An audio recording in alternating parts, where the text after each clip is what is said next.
Shalom ho sa inyong lahat. Minsan po po nandito tayo sa ating palatuntunang Word Made Flesh sa umaga po ng Sabadong ito.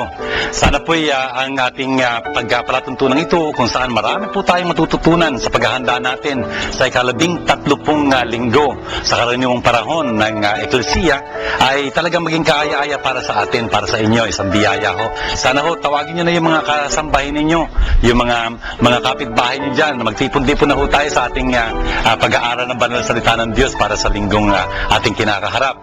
Sana po talagang meron kayong panulat at susulatan para makikita nyo lumalago yung kaalaman ninyo sa ating tinatalakay na salita ng Diyos.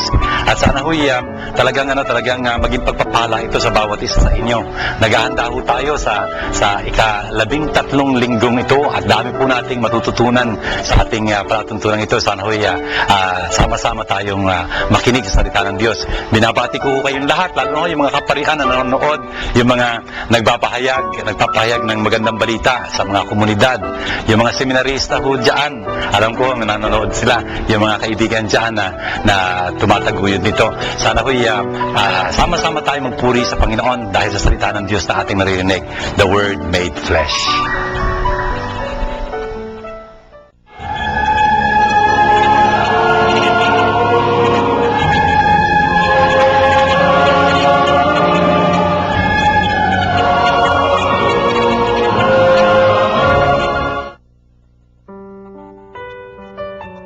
Minsan, si Eliseo nagpunta sa Sunem.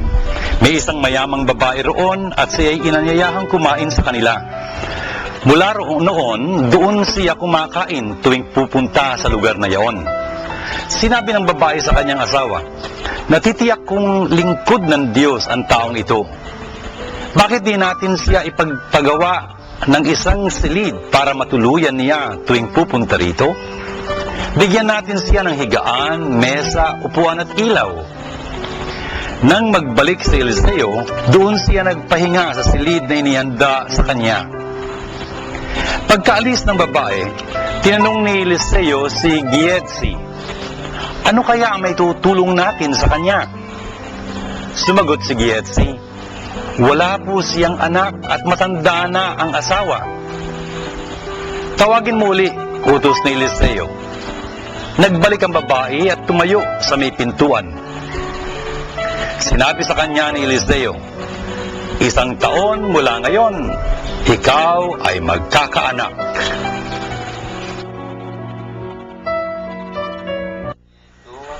Ito pong ating salaysay na ito ay napakaganda ang tinuturong aral sa atin. Tingnan nyo, si Eliseo ho ay isang propeta. Propeta ho, ibig sabihin, tagapagsalita ng Diyos. Pumupunta ho siya doon sa lugar na iyon ng Sunem. Madalas ho siyang pumupunta sa ngayon sa storya natin. At nakikituluyan siya o pinapaunlakan siya, pinapakain siya sa isang lugar doon sa bahay ho ng mag-asawang iyon. At napansin ng mag-asawa na total madalas naman napapadpad doon si Eliseo, pinagpagawa nila siya ng isang silid. Binigyan siya ng, sabi nga dito, ng higaan, ng mesa, tapos upuan at ilaw. Kasi madalas siya nagpupunta roon. Tingnan nyo kung ano mangyayari. Dahil sa kagandahang loob nitong mag-asawang ito, inisip ni Eliseo, ano ba magagawa natin sa kanila? You know? At sabi ng kanyang katulong, si Giezi, wala ho silang anak, matanda na ho yung asawa. You know? Kung kaya ngayon, ano magiging gantimpala ng kabutihang loob nitong mag-asawang ito doon sa tagapaglingkod ng Diyos? Sabi sa kanila ni Propeta Eliseo, sa 1 taon, magkakaanak ka na. Pero sisters, ang ganda-ganda ho nitong istoryang ito, hindi ho talaga binabaliwala ng Diyos ang kabutihang ating ginagawa sa Kanya.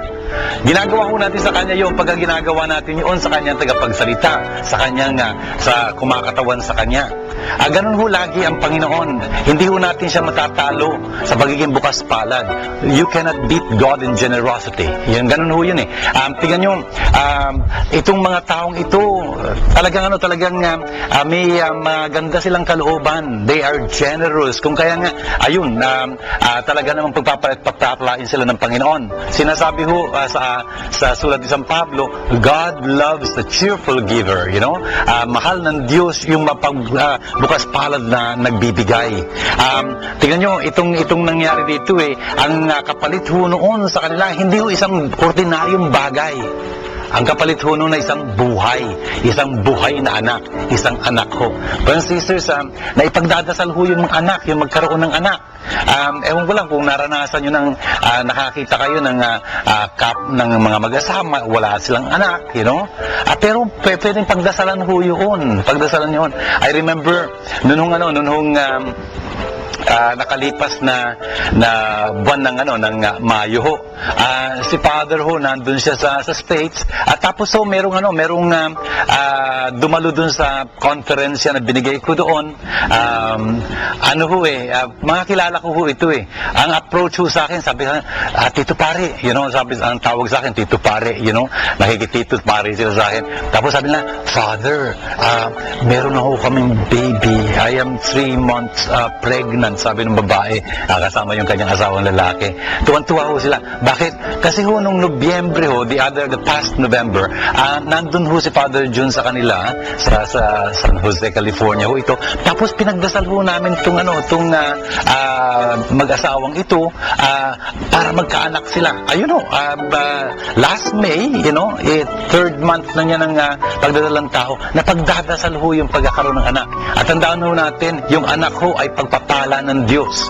Hindi yung gawa-gawa lang ng tao yan. Ang dami-dami mga taong nagnanais magkaanak, hindi sila magkaanak, etc. I mean, tandaan ho natin yung bunga ho na sinapupunan, ho yan, kaloob ho yan ng Diyos. And of course, dapat nating igalang yung anak na yun sa sinapupunan. Mula sa kanyang paglilihi hanggang sa kamatayan ng tao, dapat ginagalang. Yun ang turo ng Ecclesia sa atin, na we respect a human life from conception till grave. Ganun ho yun. Hindi natin pinaghihimasukan yun. Tandaan natin, yun hong buhay ay kaloob ng Diyos. Kaya ho, sana tandaan natin, pagka naging mapagbigay tayo sa Panginoon, sa magitan ng pagtulong sa kanyang mga tagapangasiwa, sa kanyang mga tagapagsalita, pagpapalain tayo ng Panginoon.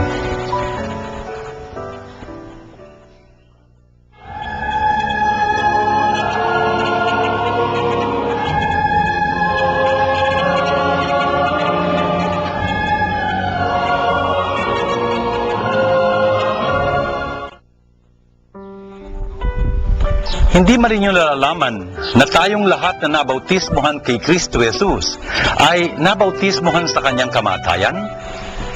Sa makatuwid, tayo'y namatay at nalibing na kasama niya sa magitan ng bautismo upang kung paanong binuhay na muli si Kristo sa magitan ng dakilang kapangyarihan ng Ama, tayo na may mabuhay sa isang bagong pamumuhay. Ngunit tayo'y naniniwalang mabubuhay tayong kasama ni Kristo kung namatay tayong kasama niya. Alam nating si Kristo na muling binuhay ay hindi na muling mamamatay. Wala nang kapangyarihan sa kanya ang kamatayan. Nang siya'y mamatay, namatay siya ng minsanan para sa kasalanan. At ang buhay niya ngayon para sa Diyos. Kaya dapat ninyong ibilang ang inyong sarili na patay sa kasalanan, darapat buhay naman para sa Diyos na sa inyong pag-isa kay Kristo Jesus. Pinagpapatuloy po natin ang pakikinig kay San Pablo sa kanyang dakilang sulat sa mga taga-Roma. At dito po sa ating mga talata sa araw na ito ay sinasalungguhitan na napakahalagang papel ng ating binyag. Yung bautismo ho na narinig natin sa pagbasa ay isang salita na pwedeng gamitin para sa binyag. Tayo mga Katoliko madalas ginagamit natin yung binyag. Ang sinasabi po dito ay tayo mga nabinyagan kay Kristo Jesus ay nabinyagan sa kanyang kamatayan. Hindi niyo ba alam yon? Sabi ni San Pablo sa kanila. Tingnan nyo, yung pagbibinyag kay Kristo, pinapakita ho yun sa pamagitan, dati-dati ho, ng paglulubog sa tubig by immersion.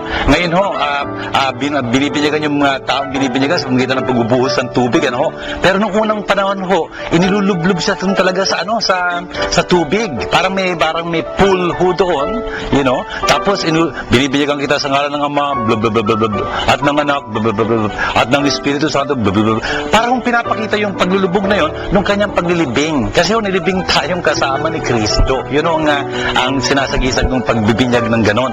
At kung tayo nilibing kasama ni Kristo, kasama din tayo ni Kristo, mabubuhay muli. Yun ang kadakilaan ho ng binyag eh. Nakikisa ho tayo, hindi lang sa kamatayan ni Kristo, kundi sa kanyang muling pagkabuhay. At sinasabi dito sa San Pablo, kung tayo talagang nabuhay, talagang dapat na magbabagong buhay tayo talaga. Kung muli tayong nabuhay, dapat tayo magbagong buhay. Yun ang sinasabi, tayo na may mabuhay sa isang bagong pamumuhay. Napaka-importante ho noon. Kaysa ho tayo ni Kristong namatay, kaysa ho tayo ni Kristong nabuhay. Si Kristo yung namatay, si Kristo yung muling nabuhay. Brothers and sisters, yun ho ang dapat nating maunawaan tungkol sa ating binyag. Doon ho sa sulat ni San Pablo sa mga taga-Colosas, for example, chapter 3, sinasabi ho doon ni San Pablo ang ganito rin kaisipan. Sabi niya, yayamang tayo'y namatay na kasama ni Kristo, nailibing ng kasama niya, at muling nabuhay kasama niya, ang pakaisipin natin ay yung mga bagay na nasa itaas, hindi itong mga bagay na nasa lupa. Sa mga bagay na nasa taas, kung saan natatago ang ating buhay kasama ni Kristo. Pero sisters, yun ang dapat na mangyari sa ating buhay dito ngayon, dahil tayo mga binyagan. Tayo dapat na mumuhay ng panibagong buhay. Pero sisters, napakahalaga hong maintindihan yon. Ang isang Kristiyano ay isang bagong nilikha. Hindi ho, ewan ko, ang isang Kristiyano, pagkatapos sa kanyang binyag, sisikaping baguhin ito, sisikaping baguhin yon. Hindi ho ganun. It is a new life in Christ. Yun ang sabi ni Jesus kung hindi kayo sisilang mula sa itaas, it's not just patsi-patsi, riremedyohan to riremedyohan yun, improve to improve yun. Hindi ho, it's totally brand new life. Yun ang dapat mangyari sa atin. Brothers and sisters, dapat isip-isipin ho natin yan. Talaga ba nagsisikap tayo magbago ho. Yun talagang pagbabago ito. Bagong buhay ho ito. Hindi i-improvein lang to, improvein yun. No, it's not retail, it's a wholesale. Itong ating pagbabagong ito. Ang sabi ho dito ni San Pablo, alam nating si Kristo yung muling nabuhay at hindi na siya muling mamatay. Sabi niya ganyan, wala nang kapangyarihan sa kanyang kamatayan. Yun hong karangalang yun ay binabahagi din sa atin ni Kristo. Oo, mamatay pang ating katawan. Di pa naman kasi tayo namamatay, pero hindi na mamatay yung ating muling pagkabuhay na natamo natin sa pamagitan ng ating binyag. We are forever God's children, when we think about it. Tapos ang sabi dito ni San Pablo sa dulo, dapat ninyong ibilang ang inyong mga sarili na patay na sa kasalanan, darawat buhay naman para sa Diyos. Brothers and sisters, importante ho yun.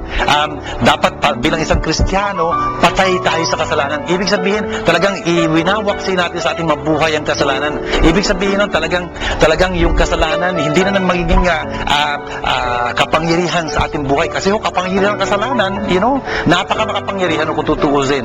Kung pag-iisip-isipin natin, ang hirap pong kumalas mula sa kasalanan. Ang hirap pong talagang bumitiw sa, for example, mga bisyo. Ay nako, tanungin niyo lang yung bisyo, for example, ng pagsusugal, ng pag-inom, ng pag-sigarilyo. Hindi ko madali yun, Hindi ko madaling talikuran yun. Talagang kapangyarihan yung humahawak sa kanila. Pero tayo kung talagang tayo ay namatay kasama ni Kristo, nailibing kasama ni Kristo, muling nabuhay kasama niya sa pamagitan ng ating binyag, dapat tinatalikuran na natin yung mga gawa ng kamatayan na dili ba kundi ang kasalanan. Ang Diyos lang liligtas sa atin doon. Siya lang makatutubos sa atin doon kasi sinanla natin ang ating sarili sa kasalanan, sa kasamaan. Ang hirap po talagang makabalik mula roon. Hindi ho tayo makakabalik sa ganang sarili. Kinakailangan na nga natin ng isang manunubos, tutubos ho sa atin. Someone who will redeem us, rescue us, ransom us from sin. Yun ho ang dapat nating ginagawa talaga kung talagang muli tayo nabuhay kasama ni Kristo sa binyag.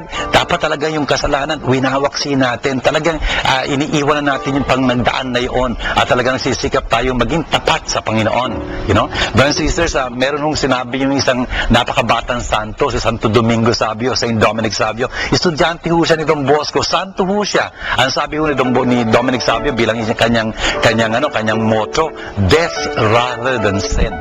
Mas nanaisip ko pang mamatay kaysa magkasala. Brothers and sisters, napakadakila ho nung adhikain nyo. Brothers and sisters, normal dapat yun sa isang Kristiyano. Mas nanaisin nating mamatay kaysa magkasala laban kay Kristo. Kasi si Kristo namatay dahil sa ating kasalanan. Sana hindi na natin ulitin yung kasalanan para hindi mamatay si Kristo ganun para sa atin. Brothers and sisters, naiintindihan nung dapat natin ito. Mga magulang, tingnan nyo, yun nung Domingo Sabio nyo nagsalita. Was just 15 when he died. In other words, talagang ang ganda ng naging training sa kanya ng kanyang mga magulang.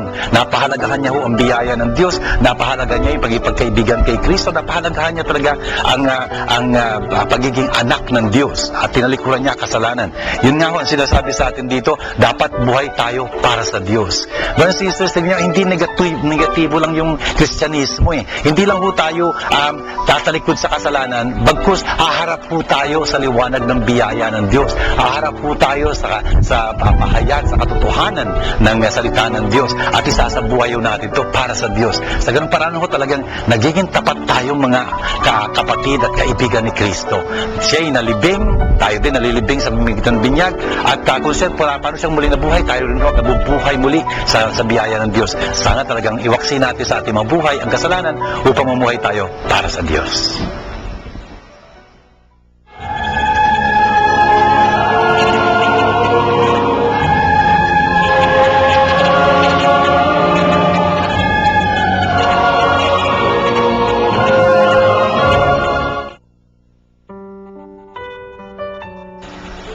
Ang umiibig sa ama o sa ina nang higit sa akin ay hindi karapat-dapat sa akin. At ang umiibig sa anak na lalaki o babae nang higit sa akin ay hindi karapat-dapat sa akin. Ang hindi nagpapasa ng kanyang krus at sumusunod sa akin ay hindi karapat-dapat sa akin. Ang nag-iingat ng kanyang buhay ay siyang mawawalan nito. At ang nawawalan ng kanyang buhay dahil sa akin, ang magkakamit nito. Ang tumatanggap sa inyo ay tumatanggap sa akin, at ang tumatanggap sa akin ay tumatanggap sa nagsugo sa akin. Ang tumatanggap sa isang propeta dahil sa siya'y propeta ay tatanggap ng gantimpala ukol sa propeta. At ang tumatanggap ng isang taong matuwid dahil siya'y matuwid ay tatanggap ng gantimpalang nauukol sa taong matuwid. At sino mang magbigay ng kahit isang basong tubig na malamig sa isa sa maliliit ko na ito, dahil sa ito'y alagad ko, tinitiyak ko sa inyo, tatanggap siya ng gantimpala. Ito po ating pinagpapatuloy ang pakikinig natin sa Ebanghelyo po ni San Mateo. Nandito na po tayo sa dulo ng ikasampung kabanata ni San Mateo, kung saan tinatalakay po dito ni San Mateo yung pagtuturo ni Jesus tungkol sa eklesiya na kanyang tinatatag. Ang sinasabi po natin dito sa verse 37, umiibig sa ama o ina ng higit sa akin. Ang umiibig sa kapatid na lalaki o babae na higit sa akin ay di karapat-dapat sa akin. Brothers and sisters, ang tindi ho nung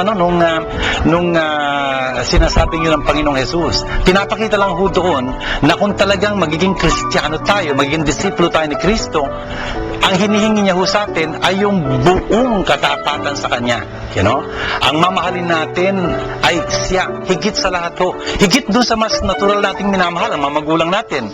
At yung mas madali nating mahalin, yung mga kapatid natin. Higit pa ho doon, dapat ho ang pagmamahal natin sa ating Panginoong Jesus. He demands total allegiance, total fidelity. Medyo iba hong usapan yun, no? Dapat ho, pagka pinakikinggan natin itong mga salita ng Diyos na ito, inuusisa talaga natin ating sarili. Talaga bang gano'n ang katapatan natin kay Jesus? Brothers and sisters, marami marami hong pagkakataon na talagang susubukin yung pagmamahal natin yun, you know. Hindi lang ho yun sa mga tinatawag ni Jesus na sumunod sa kanya, naiiwan niya ang kanyang mga magulang, kanyang mga kapatid, at papasok sa seminaryo siguro o sa kumbento, at talaga hong doon makikita kung talagang sino mahal mo, you know. Kasi kung minsan, kahit na alam mo tinatawag ka ni Jesus para sumunod sa kanya at maglingkod sa eklesiya ng buong panahon mo, na full time na ganyan, kung minsan hirap kong kumalas sa pamilya. At yung pamilya din, hirapang pakawalan ka, you know. May mga magulang, unfortunately, na hindi nila pinitulutan yung kanilang mga anak na sumunod talaga kay Jesus, you know, na tumatawag sa kanila na maglingkod sa eklesiya ng buong panahon, you know, ng full time na ganyan. Pero yung mga magulang na ganon, yung mga pamilyang ganon, medyo hindi na naintindihan kung ano nangyayari sa binyag natin. Yun yung narinig na sa ikalawang pagbasa. Sa binyag ho natin, tayo na naging mga mahal na mga anak ng Diyos. You know? Kung mga mahal na anak tayo ng Diyos, tumatawag tayo sa Diyos, Ama namin. You know? Yung ating di mga magulang, kung tutuusin, tumatawag din sila sa Diyos, Ama namin. Kung ating mga magulang at saka tayo, tumatawag sa Diyos, Ama namin, magkakaan tayo sa harapan ng Diyos. Natural, magkakapatid. You know? At kung magkapatid tayo, anong karapatan ng magulang na hintuin tayo, na pigilin tayo kapag tinatawag tayo ni Jesus? Hindi o pwede. Ibig sabihin, hindi nila intindihan kung ang ginawa nila, pinabinyagan nila tayo. Medyo mali. I mean, dapat malinaw na malinaw sa mga magulang yun. Sa pagbibinyag, binibigyan nila ng pagkakataon yung kanilang mga anak na maging mga anak ng Diyos tulad nila. Kung kaya nga, ang unang-una nating mamahalin ang Diyos talaga. You know? Kung kaya, ang sinasabi ni Jesus dito, kung may magmamahal ng higit sa kanyang mga magulang, sa kanyang mga kapatid, hindi siya karapat-dapat sa akin. Well, brothers and sisters, biro mo, kung hindi tayo maging karapat-dapat kay Jesus, paano naman tayo? Hindi tayo Kristiyano pagka ganun. Lahat yung pinangako sa atin ng Panginoon, hindi matutupad para sa atin. Sayang. Brothers and sisters, ito ang layunin kung bakit natin pinag-aaralan ng salita ng Diyos dito sa Word Made Flesh, you know? Upang sa ganung paraan, talagang masuri din natin ating sarili. Kasi yung mga salita ng Diyos ay patungkol sa atin, kung tutuusin. At tingnan nyo, sa sinasabi ni Jesus dito, ang hindi magpasa ng kanyang krus at sumunod sa akin ay di karapat dapat sa akin. Brothers and sisters, sa buhay ho natin ito, maraming hong pagsubok, maraming paghihirap. Ay yung pagiging Kristiyano ho natin, hindi madali yun. Susubukin ho tayo sa ating pang-araw-araw na buhay kung magiging tapat tayo kay Jesus. Kung talagang papasanin natin yung kanyang krus. Yung krus ho yun, ay hindi lang ibig sabihin ng pagpapakasakit natin. Yung krus ho yun, ang ibig sabihin yung tatak ho, yung tatak na inilagay sa atin ni Kristo, yung tatak ng krus, yung tanda ng krus na yun. Dapat ho, hindi natin kinakaila yun. May tatak ho tayo ni Kristo. Dapat malaman ng lahat, Kristiyano tayo. Hindi lang pagka sinabi natin, hindi ho dapat mahulaan ho nila yun. Na sa pamagitan ng ating pamumuhay, sa ating pagkilo, sa ating pagigitungo, sa ating pag-iisip, pagsasalita, you know, lahat ho yun dapat nagpapakita mga disipulo tayo ni Kristo. Yung mga turot utos ni Kristo ang sinasabuhay natin. Hindi ho dapat kinakaila yun. Kasi kung kakaila natin yung pagiging Kristiyano natin, hindi tayo karapat dapat kay Kristo. Yun ang ibig sabihin ng unang-una ang hindi magpasa ng kanyang krus. And of course, yung hindi magpasa ng kanyang krus doon sa pagdurusa din, you know? Kung puro ang ginawa natin, puro angal na ng angal, ay hindi ho tayo katulad ni Kristo na nagbata ng kanyang krus, nagpakasakit para sa atin, nang hindi man lang umiimik, you know? I mean, buong lugod niyang binata yung kanyang krus na yun para sa ating kaligtasan. Brothers and sisters, tingnan nyo, napaka-importante ho nung sinabing yun ni Jesus. Ang sabi dito ang mawawala ng kanyang buhay dahil sa akin, sabi ni Jesus, ay magkakamit nito. Nakapagtataka ho yun. Yun ho, ang dami-dami hong mga dakilang tao ng mga kapanahunan. For example, ni Francisco de Assis, ng mga santo at santa na pinararangalan natin sa eklesiya. Pero yun ho, mga taong yun na mararangal dati noon, matataas ang tungkulin, hindi na ho natin sila naalala. Pero itong mga santong ito na nagbuwis ng kanilang buhay para kay Jesus, talagang nag-alay ng kanilang mga buhay sa pamamagitan ng paglilingkod sa Kanya. Kung hindi man sila pinatay bilang mga martir. Brothers and sisters, hanggang ngayon, pinupuri natin sila, tinadakila. Yun yung sinasabi ni Jesus ang mawala ng kanilang buhay para sa akin, you know, ay talagang magtatamo nito. Tapos sa dulo nito, ang sabi niya ang tumatanggap, you know, sa inyo ay tumatanggap sa akin. At ang tumatanggap sa akin ay tumatanggap sa nagsugod sa akin. Brothers and sisters, ang mga kausap po dito ni Jesus yung kanyang mga disipulo, na isusugo niya pagdating ng panahon para maging mga apostoles. Disipulo, learners, apostol, sent. Etong sinasabi ni Jesus, sinugo ako ng Ama. Okay? Kaya ako'y apostol ng Ama, kung tutusin ganyan. Ayun ang sinasabi niya kaya sa Ebanghelyo San Juan. Sabi niya, as the Father has sent me, so I am sending you. Yung salitang send ho doon is apostol. The point is, yung tumatanggap, sa mga sugo ni Jesus, tumatanggap kay Jesus. Ang tumatanggap kay Jesus, tumatanggap sa nagsugo sa Kanya. Bakit ganon? Kasi yung mga ambassadors, for example, mga embahador ho ng iba't ibang mga bansa, pagka tinanggap nyo itong mga embahador na ito, itong mga ambassadors na ito, ang tinatanggap nyo, yung gobyerno nila, yung kanilang bayan. Tulad din naman na pagka binastos mo yung mga yan, ang binabastos mo hindi lang yung mga taong yan, kundi yung kanilang bayan. Kaya malaking gusot yun pagka nagkataon. Yun nga ang tumatanggap sa mga sugo ni Kristo, tumatanggap kay Kristo. At pagka tinanggap po natin si Kristo, tinatanggap natin yung nagsugo kay Kristo, di ba kundi ang Ama. Friends and sisters, napakalaking bagay nitong tinuturo sa atin ng Panginoong ito. Sana ho, hindi natin sasabihin, mahal ko ang eklesiya, mahal ko si Jesus, pero hindi ko mahal yung mga yan. Teka muna, paano yun? Of course, yun ang mga sugo ni Kristo, dapat magpaging sugo ni Kristo talaga. Mamuhay sila ng marapat, ng naayon, para walang may pupula sa kanila. Pero hindi natin pwedeng paghiwalayin yung si Jesus saka yung sugo niya. Hindi, yun ang sabi niya dito. Ang tumatanggap sa inyo, tumatanggap sa akin. Ang tumatanggap sa akin, tumatanggap sa aking Ama. Hindi pwedeng ang tatanggapin lang ako, tapos hindi kayo. Hindi ganun kasi pumupunta kayo dyan sa ngalan ko. At ang sabi ni Jesus dito, yung mga tumatanggap ng propeta, magkakaroon na makatatanggap ng gantimpala ng propeta. Friends and sisters, yun ang unang pagbasa natin kanina. Yun ho nangyari. Yung babaeng taga-Sunem, tinanggap niya yung sugo ng Diyos, si Eliseo, yung propeta. At ginapagtimpalaan ho siya ng Diyos. At ang gantimpala sa kanya, isang anak na napakahalaga para sa kanila. Wala silang anak.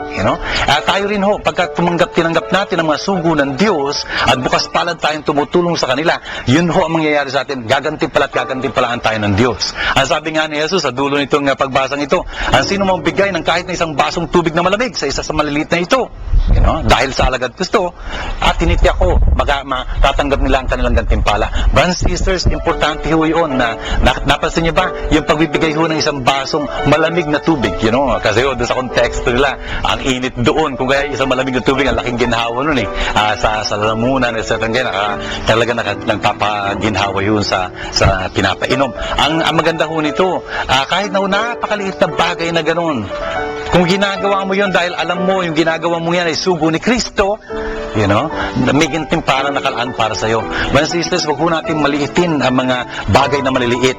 Kasi maliliit na bagay, yan ang gumagawa ng malalaki. You can't have 100 pesos kung wala kang unang sentimo. Doon ho nagmumula yun. Ang importante ho, talagang maintindihan natin, yung pagkikitrato natin sa mga sugo ni Kristo, ay pagkikitrato natin sa Kanya. Ganong kabuti ba tayo makitrato kay Kristo? Tingnan natin pagkikitrato natin sa Kanya mga kinatawan, sa mga kapatid niyang maliliit, yung mga nanampalataya sa Kanya lalo na. Yun ho ang palatandaan kung paano nating minamahal si Jesus. Francis, ang ganda-ganda ho nitong ating pagbasang ito. Sana maisabuhay natin ang higit na pagmamahalin natin sa buhay natin ito ay walang iba kundi si Kristo. At dahil kay Kristo, mamahalin natin ang lahat.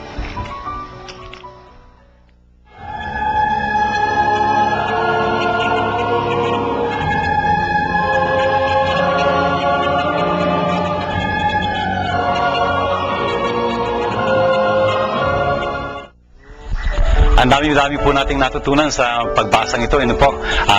Sa unang pagbasa, narinig natin kung paanong talaga namang ang Panginoon ay bukas palad.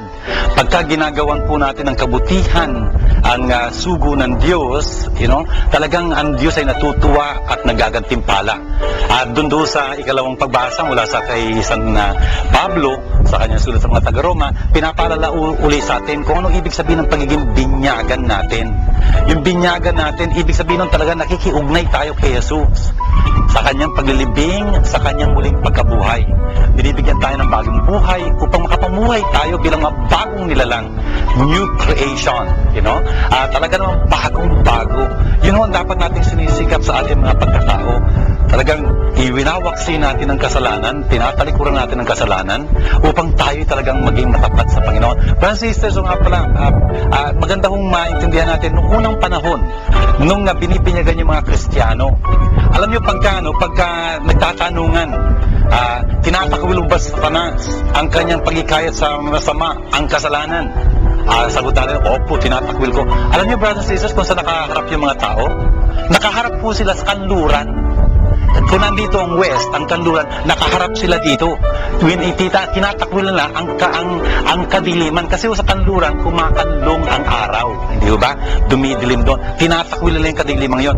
Pagkasi tatanungin naman sila, sumasampalataya ba kayo sa Diyos Ama, Diyos Anak, Diyos Espiritu Santo? Ang sagot natin doon, sumasampalataya ako. Nakaharap sila noon sa silangan. Kung saan sinisilang ang liwanag.